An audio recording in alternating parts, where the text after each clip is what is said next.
The podcast, which you are about to listen to, is an account of the tragedy which befell a group of 3 library staff members, tasked with picking films for each other to view. It is all the more tragic that they were relatively young, but had they lived very, very long lives, they could not have expected, nor would they have wished to listen to as much of the mad and macabre as they were to experience this day. For them, a day at the office became a nightmare. The events of this discussion were to lead to the discovery of one of the most bizarre podcasts in the annals of American history, the Real Opposites Podcast.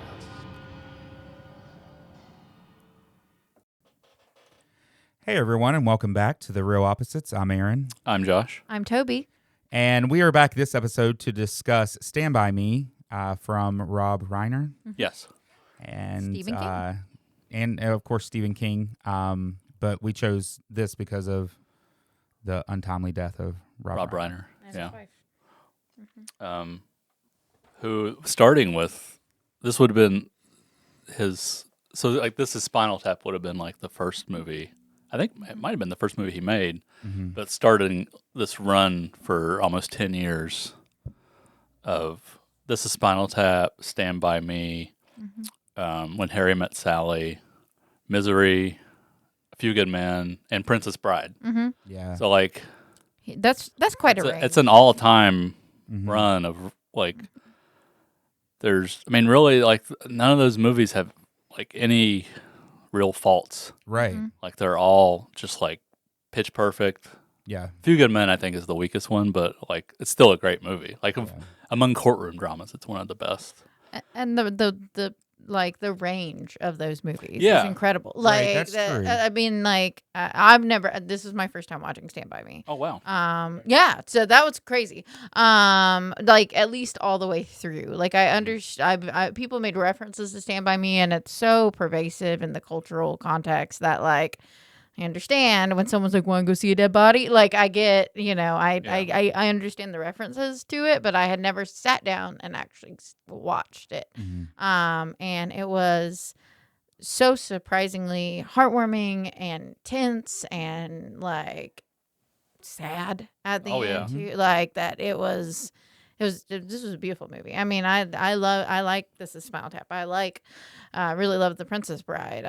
I all of the movies you mentioned I'd seen. This was the only one that I hadn't. So that was Okay. exciting. So I've rounded out my Rob Reiner. Yeah. Yeah. Yeah, I mean like you said, like his range was like none of those movies have anything to do with each other. Like very much in common Right. at all. yeah. And this is, I mean, Misery is one of my favorite Stephen King's, and it's a great movie.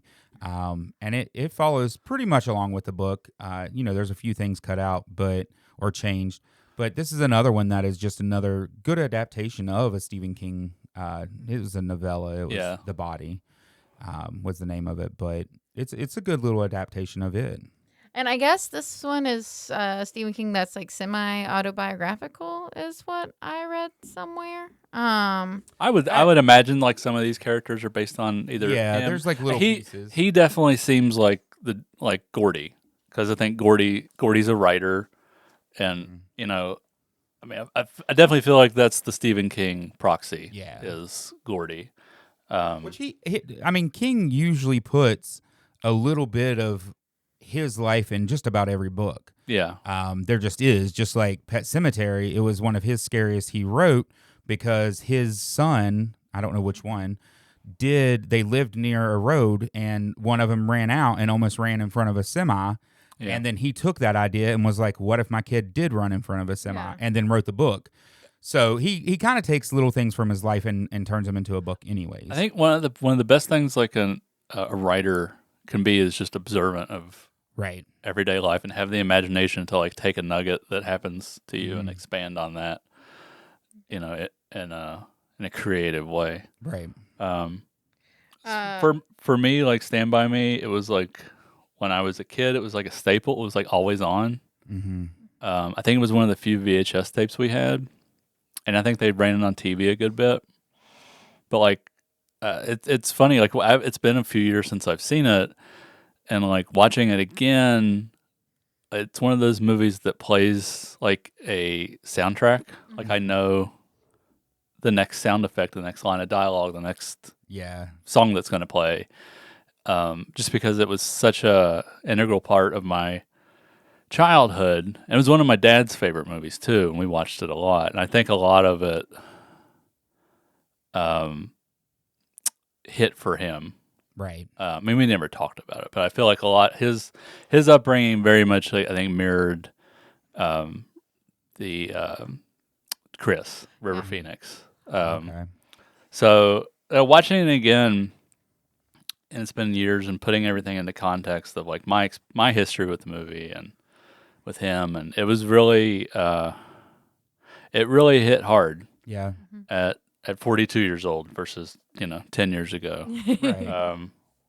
Or when I was a kid. Like when I was a kid, it was just like, man, it's just a great movie. The characters are great. Adventure movie. Yeah. It's fun. It's funny. Yeah, it's an adventure movie. It's exciting. I can't imagine watching this as a kid and being faced with the reality of, like, with your friends you have at 12. I think everyone inherently knows you won't always be friends with them forever. But a summer feels like forever. Yeah, Right. 12, yeah. right? I mean, so, and that, like, yeah, and you know. it really captures that yeah. that feeling that the people that you grew up with, you're not gonna, once you guys get out of high school or middle school or whatever, Right. you're not really gonna.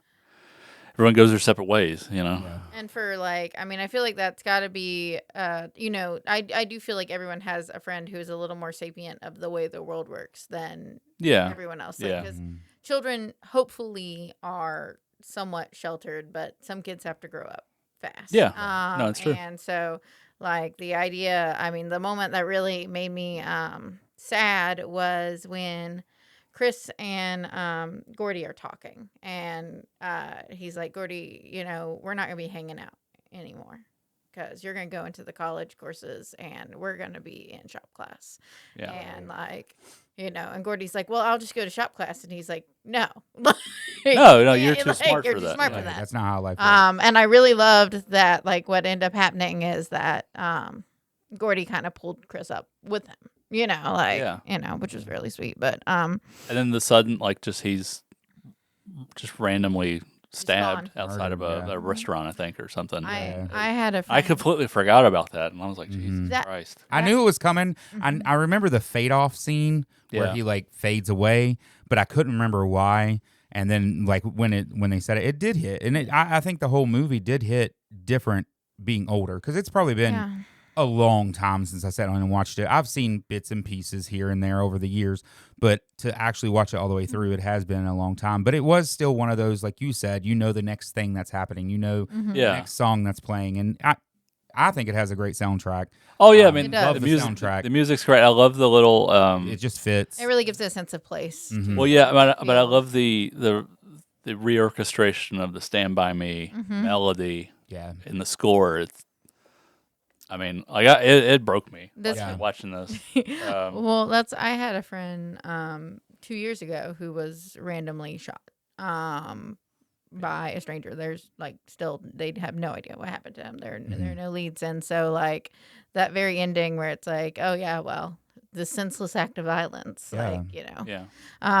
and that was a friend that I had growing up that, like, maybe we talked once or twice a year. Like we were not, like, we were still close, we were still friends, but like Eric and I were not, like, hanging out every day obviously Right. anymore. But It still hits. and it was and it was one of those things where it's like, yeah, I mean, in that moment, like, it's like, yeah, what he says about, like, I hadn't talked to him in 10 years, but I still miss him. And it's like, yeah, like I had, those people who are your friends when you're that age, they are so formative to, like, Right. who you become that, like, you always remember them. You Yeah. always miss them. For sure. And that's sweet. Like, I like this one. This one was very, and like, yeah, that soundtrack is so good. I don't feel like it, sometimes the soundtrack distracts from the movie. This one, it just feels right for, like, every moment that we're Yeah, all the song getting. choices are just pitch perfect. Yeah. Um, Well, and I think it's like they don't linger it on either. Like you hear No. like clips of it basically. Yeah. You don't necessarily hear the whole song, but it just fits for the transition or whatever's happening, and it just helps it flow. and It the really does. like the cast of kids especially are just how They're so good. Yeah. Yeah, I mean, not enough. You don't get, you like movies with kids, like, and you see, like, E.T., for example. Right. But I don't know if Stand By Me gets mentioned enough about how good these kids are, Right. and how they work together as an ensemble.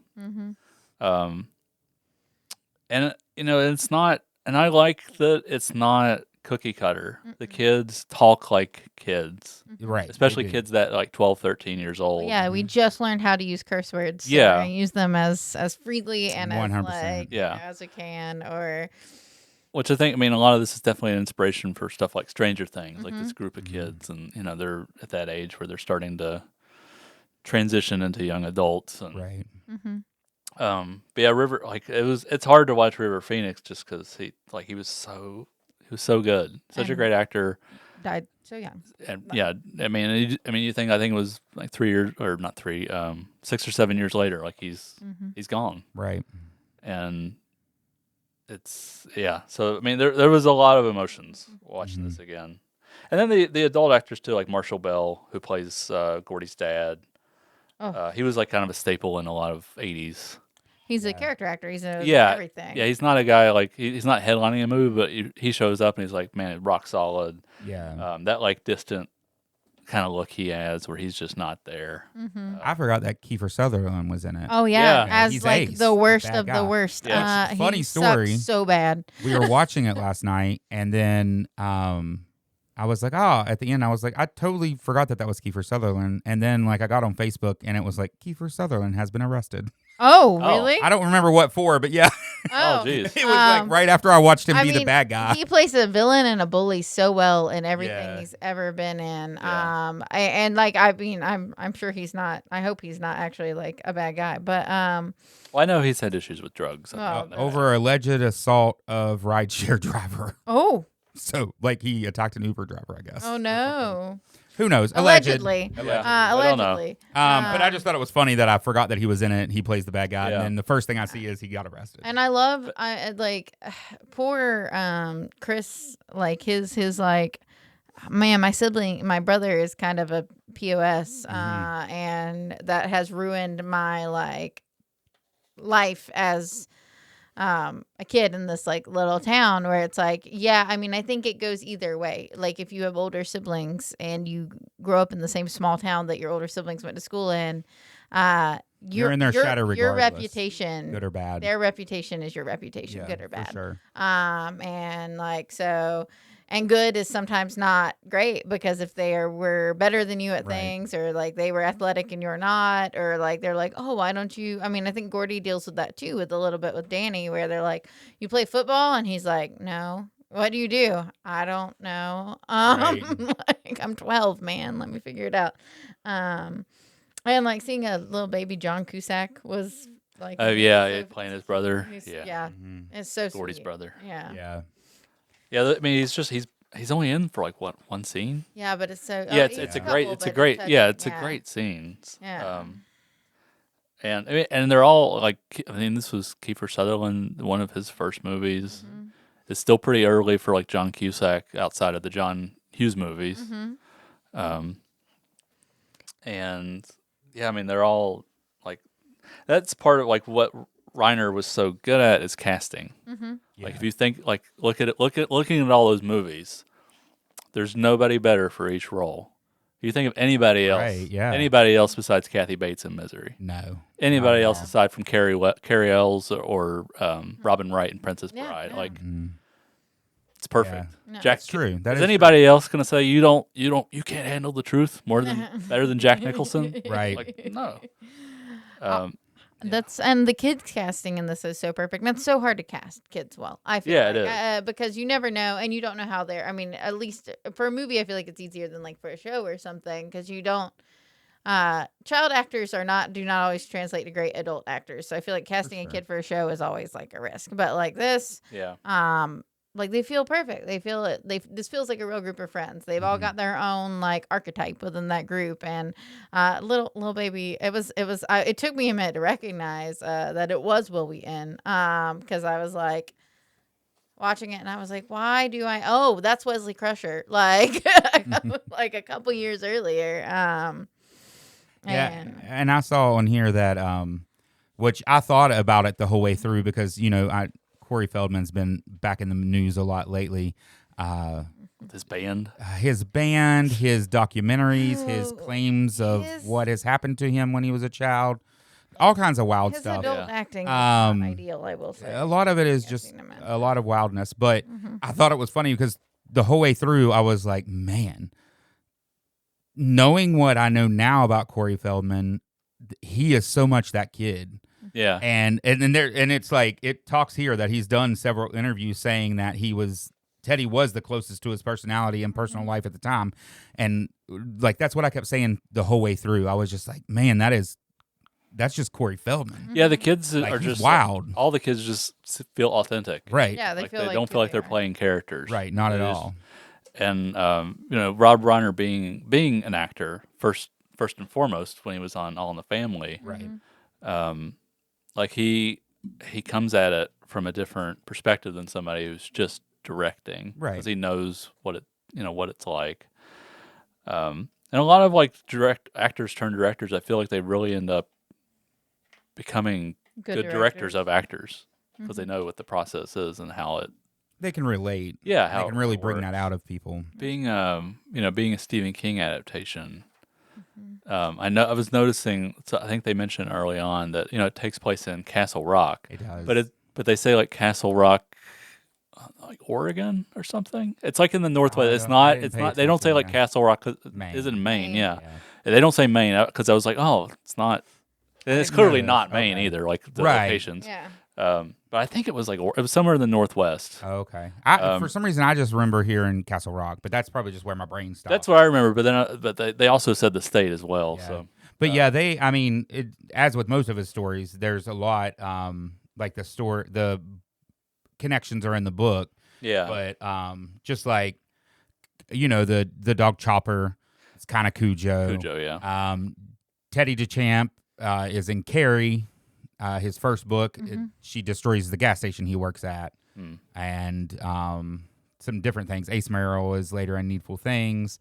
So I mean, there's all those Stephen King connections, and they did keep a lot of those in the movie. I Yeah. did bring up the article that Stephen King that I read that is from Stephen King, talking about how this is basically, besides going to see the dead body, everything the kids get up to is something that him and his friends did sure. as a kid. Yeah. So they were like, we did not walk 20 miles to see a dead body. But other than that, like, We this did is everything. the most autobiographical story that I've ever written.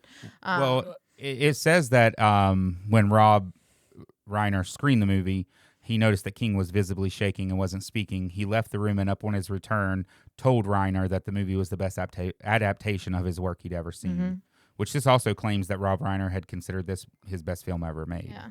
Well, I mean, Which is great. how would it feel? Because we don't know what happened to Stephen King's real friends, if they're still alive or Right. not. And if they're not, or if they're not who they were then. Because, I mean, like, what ends up happening to Teddy, I feel like it's almost more heartbreaking than losing, and it's like, oh, I remember when they were this, not when they were, like, struggling and in and out of Right. jail. And, like, and it's like, that would be hard to watch. Like, yeah, 'cause because they do capture that really well. yeah, I mean, just think about in the like movie. seeing your friends as they were then Then, would be hard. and it's such a This one really makes me tear up. I'm really having Yeah. trouble holding it together here, guys. no, yeah. Like- I was a mess watching it, and like just the idea that they're going, that curiosity of them wanting them traveling 20 miles, walking 20 miles, just to see a dead body. And I still remember watching that when I was a kid, and I'm like I'm them, I'm in their shoes. I'm rough, maybe a little bit younger, but I'm around their age, Yeah. and like the curiosity is like, yeah, let's go see a dead body, Right. Yeah.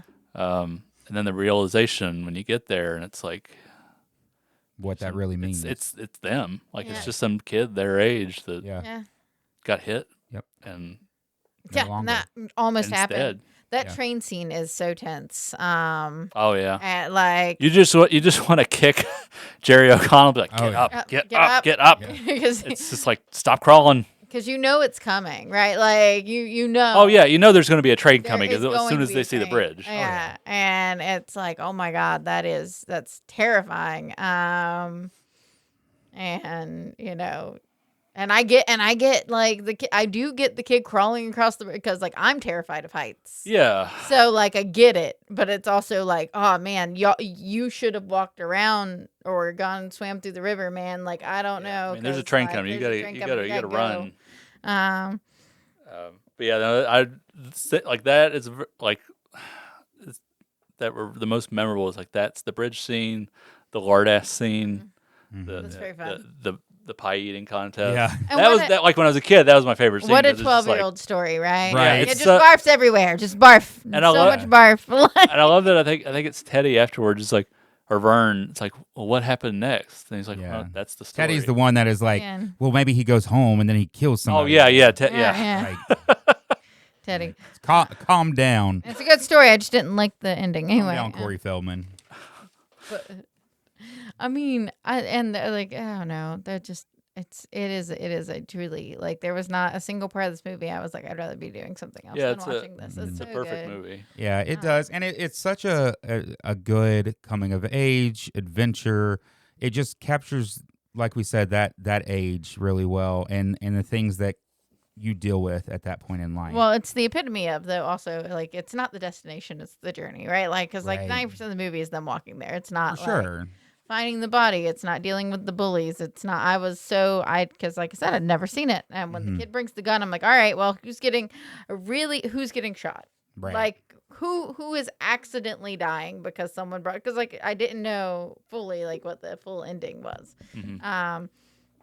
And I was like, oh, thank God. Like, 'cause I was like, I don't know if I'm mentally prepared today to deal with a child accidentally shooting his Right. friends. No. I mean, it's more dangerous, Sure. and it's more. I mean, yeah, like they could have died. Yeah. They could have And gone out there, and they could have got lost. Oh, got yeah. lost or got attacked by a bear or Hit by a train or yeah, who knows what. But like, without any danger, there's not much, no excitement. Mm-hmm. There's no sense. There's no like maturing and like realizing. For one thing, you're at that age, like you're not invulnerable. Mm-mm. Mhm. Well, I think that's a beautiful moment. That specific that thought is a beautiful moment between Chris and Teddy. Mhm. When Teddy's like, I can dodge the train. Yeah, And Chris is like, pulls him out of the way and is like, Oh, yeah. you were trying to kill yourself. Right. Like, I need Yeah. you to understand that this is not a game. And it's like, oh, like this kid has had clearly some sort of contact with, he's realized he's not immortal. And now it's just wrangling his dumb friend into realizing you are not immortal either. yeah, And also, are you like, and the underlying question there of, I know things are bad. Are you suicidal? yeah. And it's like kind of this like moment where it's like, yes, a kid doesn't have the words for that. So it's just, you almost killed yourself. Yeah, You know, you idiot! You almost You killed idiot, yourself. yeah. What are you doing? Yeah, That's why, like, Chris is definitely like the dad of the group. he is. Right. And well, and he even says that. He goes, well, I guess I'll be your dad. Yeah, You yeah, he does. know? Yeah. And man, he plays that so well. I mean, I think he maybe is a little bit older than a Yeah. couple of the other kids, but he plays that like I just buy that he's That role. That yeah, role is so Yeah. heartbreaking. that he's got him and Teddy have like a Troubled.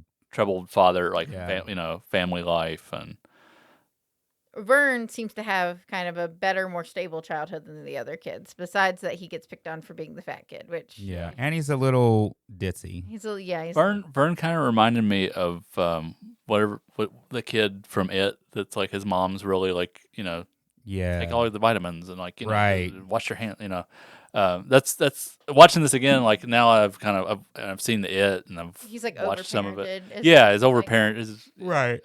that's he kind of reminded me of that, and I was like, Yeah, I could see that. But then you have like the two kids with a similar upbringing, and one has become really parentified. In the case of Chris, like he's become very like, no one else is going to take care of me, so I have to take care of myself and everyone Yeah. else. And then meanwhile you get Teddy, who is A very little much more the wild. acting out Yeah. for attention. And then you have Gordy dealing with his family nonsense, which is just sad. I feel for his parents, but then also the fact that they have just forgotten that they have another child. I don't, you know. Yeah, and when you really like talk about what everybody's going through, it's just like this is depressing. Like Yeah. It is, but it's not. but it's such a fun Mhm. and entertaining movie. It is. It is. And that's that's what I feel. I feel like if you did make this movie now, even if it was like set in the 50s, It would be too dark. it would be they would just linger on how morose and how depressing and how bad everybody's got it, Right. and not make the movie so memorable and like such Mhm. great dialogue and like the character interactions are. I think that's why it comes off as genuine, because they can rib on each other, Right. and also they can talk there for about each other. For each other. serious subject matter, Right. and like that's how people are. You can be funny and goofy and have fun with your friends, but you can also kind of have a heart to heart and talk about Right. what's really going on with you. Like, are you suicidal? Like, and talk about like my dad beats me, or my dad, Right. Yeah. you And- talk about your brother's death. Like there's it mirrors life. Yeah, and I think that's Well, I it think goes- that's part of the charm of it. It's a good movie. Mhm. It is, but it does mirror life so well in the sense that it's not like we're just going to linger on this sad part and Yeah. that's going to be what the movie's about. Like, no, that's just Yeah. part of their life. Yeah. That's just a piece of their life, and this journey is Right. really what it's about, and them figuring things out. And like the fact that they are still able, because people are like people. Hopefully, people don't just sit and linger in their sadness. Like everyone has things they're carrying, right? But like Yeah. the beauty of this is yes, they're carrying these big heavy things, but they're still like 12, Right. and they're still having fun in the woods with their friends. Like When they're playing in the water and then they're eaten up by leeches. leashes. Oh That- yeah, that's that a was a great very scene. memorable scene as well. That they're, He pulls they're it off like his- decide to Yeah. play. Yeah, I pulls had it out to- of his He's underpants. bleeding. Yeah. Joe and I were watching this, and I was like, He leeches. faints. And I was like, oh, did you ever have that experience of like going swimming and then coming out of the water, not realizing that it was leech infested, Yeah. and like I'm pretty sure having that. to pull like little tiny, because Yeah. it wasn't like we didn't have big ones like that, Right. but we had like little bitty ones. And I remember like stepping out of the water and having leeches all the way up to my knees and being like, ah! That's part of it. I never went into fresh water. Going to a Okay. lake I can or a remember river like or something, watching for them. No leeches. Not happening. we I were don't like, remember having any on me, I don't think, but I definitely remember like being on the lookout for them. I remember in hanging water. out on a dam as a kid and coming out, because you don't feel them bite you at all. Like Right. it's very much like it was. You just come out of the water and suddenly there are bugs that are Yeah. attached to you. And I was like, oh man, I do feel like that's a formative experience. Oh, yeah. It was like going swimming in a pond and then being like, ah. Right. It just Yeah, ruined I- the pond for you for a while. Yeah, I do. I think this is, and I think another thing is like, this is another one of the Stephen Kings that people don't realize is Stephen King. I think because it's not straight up horror. No, it's not horror, It's- really. It's its own kind of horror, but it's Well, I feel like it's more of a drama, maybe a thriller, than Yeah. it's like there's nothing particularly horrific. no. here. I mean, like Like, it's they- all based in It's more- reality. right. There's no clowns or There's no clowns. right. ghosts It's or more like a reality horror type. Now- thing. And I mean, like it they has good they have bad backups. I mean, bad Mhm. backgrounds. They have yeah. your villains. You have a dead body.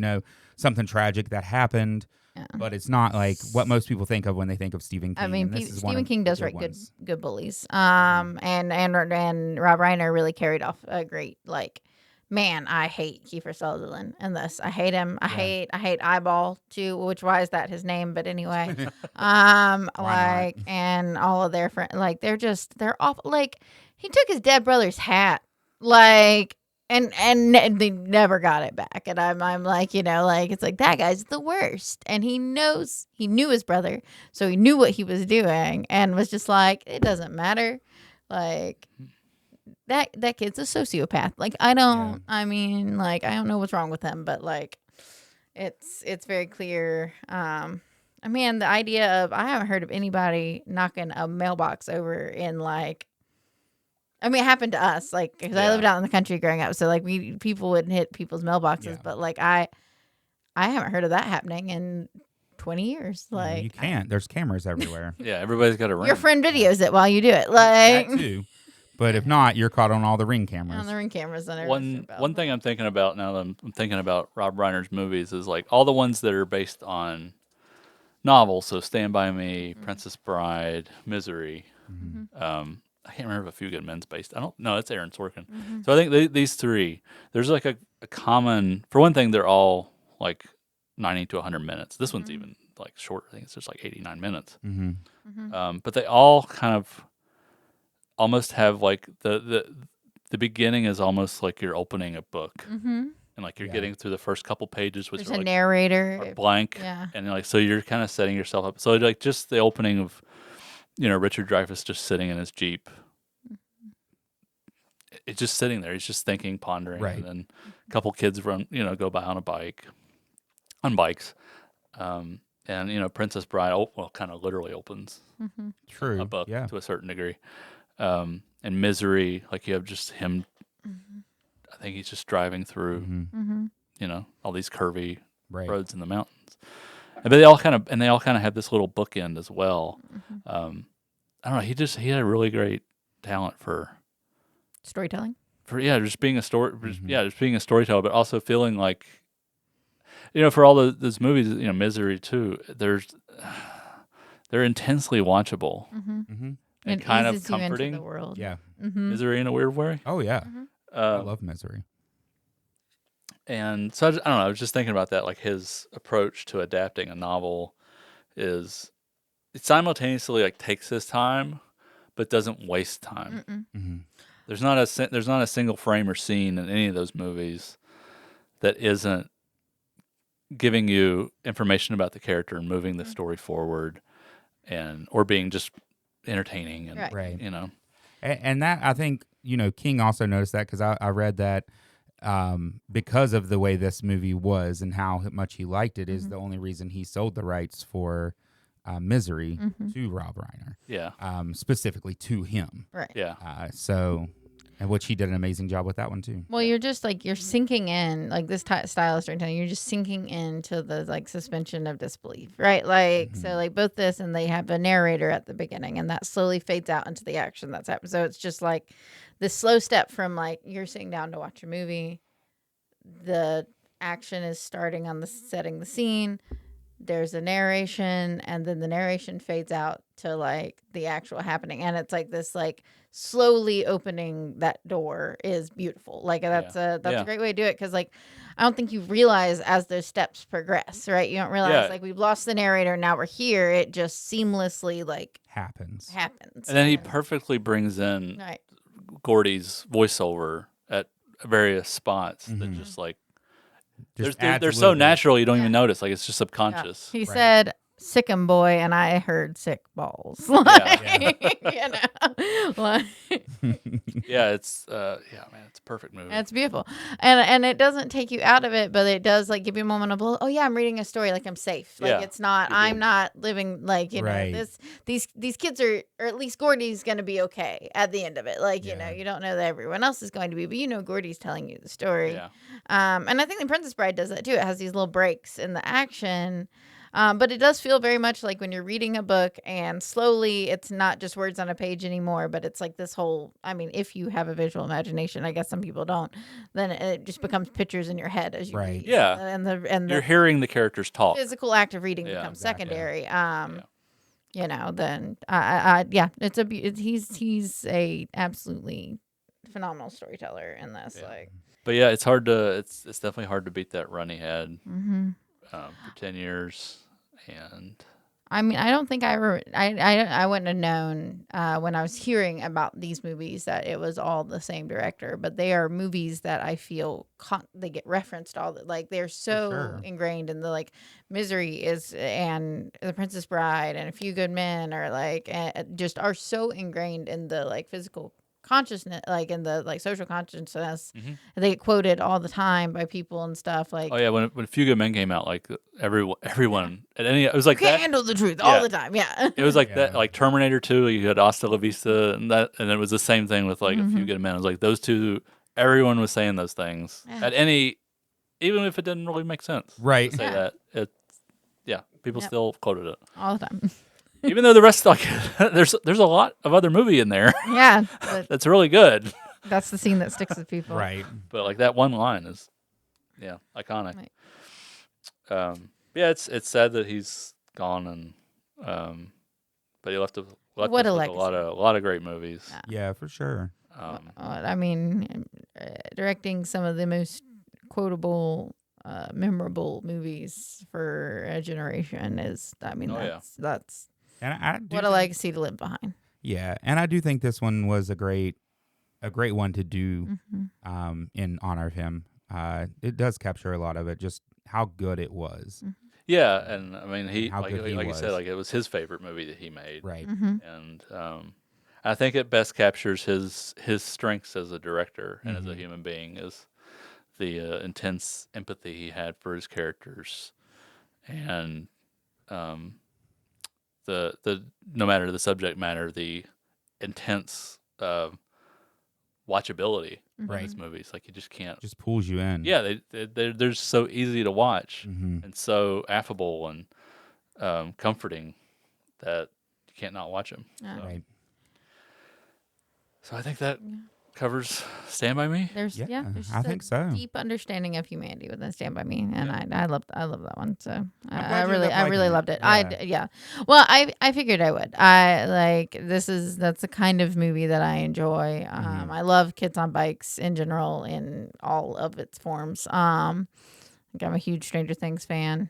I loved E.T. I like that genre of movie. Sure. I will say, finally being curious my whole life about the movie, because the song in South Carolina, you cannot escape the song "Stand By Me" because it is the South Carolina official dance is the shag, Okay. and it is the perfect beat Oh, for the shag. And so if you're at a community event, something like that, there will be a band playing beach music, and Stand By Me will be playing I did not know that. somewhere. And it's everywhere. It's that and like sitting on the dock of the bay. Sure. But like I remember, because we were always taught. I mean, I don't know if does West Virginia have like a state dance? Do you have to learn like square dancing or something in school, or Not like? that I know of. Okay, well, we had to learn our state dance in school. Oh, okay. And so Stand By Me played every year. Every year during gym class, there'd be a unit on dancing. I feel like And for me, it would have you're been we would have been dancing to like waterfalls. TLC. TLC.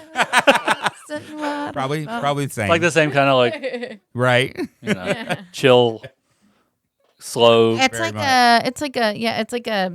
it's a partner dance, but yeah, Yeah. it's like somewhere it's around like a waltz, but it's got a rock step. Anyway, not too much information, but so heard the song all the time growing up, and I know that it's a song that predates the movie, but I have always like kind of like it's been in my curiosity forever. Like, okay, why is the what's the movie about if Right. this is like what the song Yeah. is and stuff? So yeah. Yeah, it ended up being a great title for it. And I have to stop talking about this movie. I'm gonna start crying. So let's move on. Well, let's move on. All right. So Let's I move guess on. that wraps up our talk about Stand By Me in our Rob Reiner episode. Yeah. Definitely sad he's gone. Mm-hmm. A lot of good movies, and this is one of the best, I think. But I'm glad that everybody enjoyed it. We all definitely recommend this one. Flawless. So if you haven't seen it, and now you've already listened to us talk about it, you might as well go see it. yeah. I'm 40, sure. 40th anniversary this year. Yeah. So that's cool too. Yeah. Yeah. That's crazy. Yeah. Mm. But so next time, we're going to go back to our format of picking movies, and we pre-selected who was going to pick a movie. So it is Tobey's turn to pick a movie, and go ahead, Toby. All right. Well, Aaron's gonna hate me because it is. Let me guess, an anime. It is. I really want to watch. yay. I really want to watch Perfect Blue. excited. But if it is okay, if we can, I would like to. So Perfect Blue is by Satoshi Kon, who is a Japanese director. He has made a lot of really wonderful movies. Paprika is really famous. Perfect Blue. He's done a live action that's important and famous that I'm forgetting now. And a Christmas movie I really like called Tokyo Godfathers. But the Aronofsky liked Perfect Blue so much that he bought the rights to it in order to use scenes both he used direct scenes in Requiem for a Dream, and he also used a lot of the plot and some scenes in Black Swan. So I'll leave it up to you two what you want the double feature to be, if you guys want to watch Requiem for a Dream or Black Swan to go along with it. Okay. So what would you like to do? I mean, I've not seen either one, I guess, so I don't have an Do you opinion. have a preference? Requiem for a Dream is the movie. I mean, they're both great movies. Mm-hmm. I like Requiem for a Dream probably a little bit more. Okay, we can do that. You will want to take a shower afterwards. Yep. Okay. For sure. All right. It's not an easy watch. It's not an easy Okay. watch. It is not an easy watch at all. But neither But- is Paprika, or not Paprika. Neither Perfect is Blue. Perfect Blue. And honestly, Aaron, if you can get past the anime, I think you will like it. It is a movie about a teen idol who descends into madness because she has a stalker that is like following her around everywhere. Like it is. Like of all the animes she's picked, it would be the one you would most like. Yeah. Okay. And he Well, is we one shall of the find out. best anime directors, I think. At the very least. Ever. At the very least, you can watch Requiem for a Dream. And Requiem for a Dream is good. I'll try to make it through both of them. So it sounds like join us next time for most likely a double feature. Mm-hmm. Requiem for a Dream and Perfect Blue. Perfect Blue. Okay. So that's what we'll do next time if you want to watch those ahead of time and then join us for the conversation. But until then, I'm Aaron. I'm Josh. I'm Toby. And this has been In the Real Opposites.